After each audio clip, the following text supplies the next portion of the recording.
all of those things can enter into the patient who has significant tooth wear.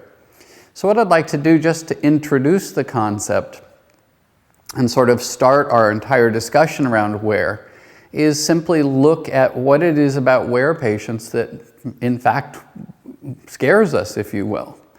And so this is not an uncommon patient for me to be brought if I was doing a lecture someplace. And it's pretty common that in fact somebody will come up to me with a set of models and they'll say, would you mind taking a look at this? And what they're really asking is, I'm not exactly sure what to do. And you take a look at this person's upper teeth and lower teeth as well. Obviously has very significant tooth wear. If we continue looking throughout his mouth, his lower incisors actually look pretty good, but the problem is the posterior teeth have really severe wear, and when he bites down, the posterior teeth are in occlusion. So then you start thinking, well, maybe do I need to open his vertical dimension? I wonder if he's lost vertical dimension. Those are all the kinds of things that start happening when we start thinking about wear cases. There's so many different things that go on in a patient when their teeth wear away that some people do need their bite open. But guess what? Some people don't need their bite opened at all. And so the challenge we face is understanding what are the possibilities that can occur when somebody's teeth wear, and how do I know which of those possibilities actually happened? And again, if we just keep looking around, his left central incisor doesn't look too bad. The lingual of it's got a huge amount of wear, but the incisal edge doesn't look that far off from a normal tooth. The lower incisors don't look that bad. So you start saying to yourself, well, why in the world would somebody's teeth wear like this? How come there's so much wear on the back teeth, but we don't see as much on the front? And in fact, we see almost none on the lower incisors, but we see quite a bit on the lingual of the upper incisors. And so as we move into this series, we're going to be talking about patterns of wear and what things we learn from patterns of tooth wear, because it teaches us a lot about the etiology of the wear. In addition, if you look at him, he has a very interesting pattern in that he has far more wear on his right side in the posterior than he does on his left side in the posterior. So now you start saying, well, how can somebody do that? How can they get more wear on the right than the left? And again, we're going to walk through all of that in different modules of this series as we progress. Ultimately, if you also look carefully on the right side, you'll notice there's some composite restorations on the first and second molar that in fact are sticking way above the tooth structure. So then you start saying, well, how can you get tooth wear when in fact the restoration actually didn't wear away, but the tooth did? And obviously it's because there's multiple different etiologies that can be responsible for tooth wear. Now, interestingly enough, on the opposite side, we don't see that same amount of wear surrounding the composite restorations that have been there about the same length of time in this patient. So what I thought we'd do for a moment is just really look at what is it that makes this kind of patient so difficult? What is it that challenges us in treatment planning and treatment and all those things we do? And I think for sure there's fear. When dentists come to me and they bring me a set of models, what they're really asking is, I don't know what to do, and I don't want to do anything if it's not going to work, because I don't want the patient angry at me because things failed. In addition, there's just in severe wear cases, you often have to treat almost every tooth. So there's this huge financial component to it, plus simply the complexity and confidence of feeling like, well, I know how to do that. I could treat every tooth. Wear cases tend to bring up a lot of uncertainty because the dentist isn't exactly sure what to do. Should I or shouldn't I open the bite? Should I or shouldn't I crown lengthen those teeth? So there's that not knowing what to do piece in the wear cases.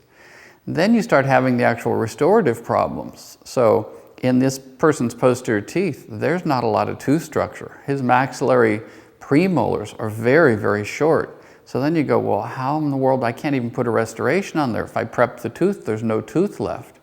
So we often have structural issues in wear cases to deal with.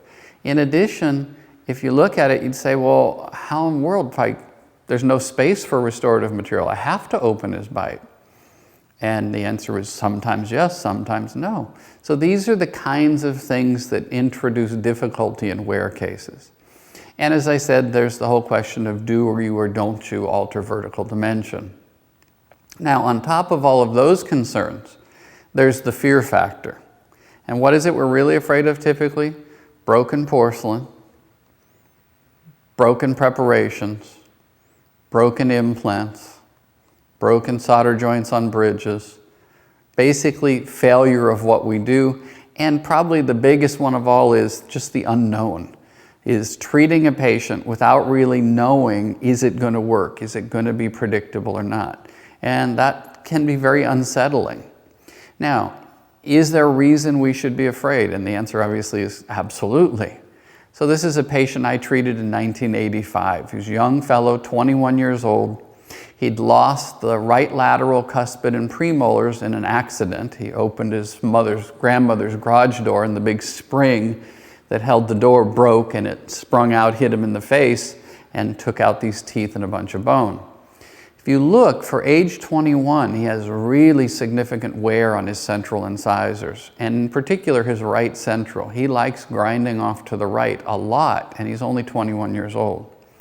But of course, in 1985, I certainly didn't look at things the way I do now, so the oral surgeon was able to get some implants in there.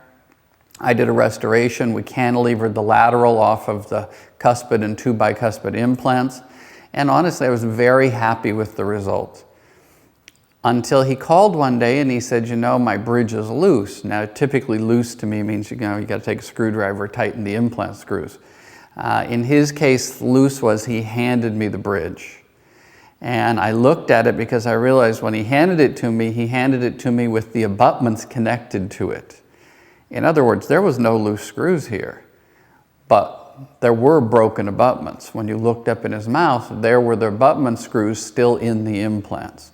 So yes, there are patients that in fact, there's a good reason to be concerned. There's good reason to be fearful about what can happen.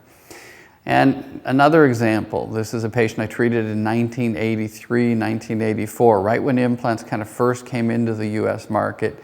I did a reconstruction on him. We did some implants on the lower right to replace his first molar and a poor quality second premolar. But on the upper left, we didn't have a lot of bone grafting techniques in those days at all. There was really only enough room to get one implant in the upper second premolar site on his left side.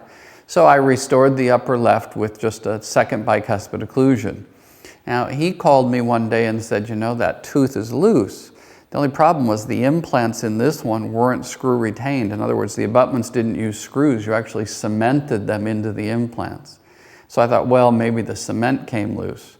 So when he came in, I wiggled the tooth to see if I could figure out what was wiggling, and all of a sudden, pop, and I looked in his mouth with a mirror, and this is what I was looking at, and what he had done is he'd broken the implant in half. And in fact, the abutment had remained cemented to the top of the implant.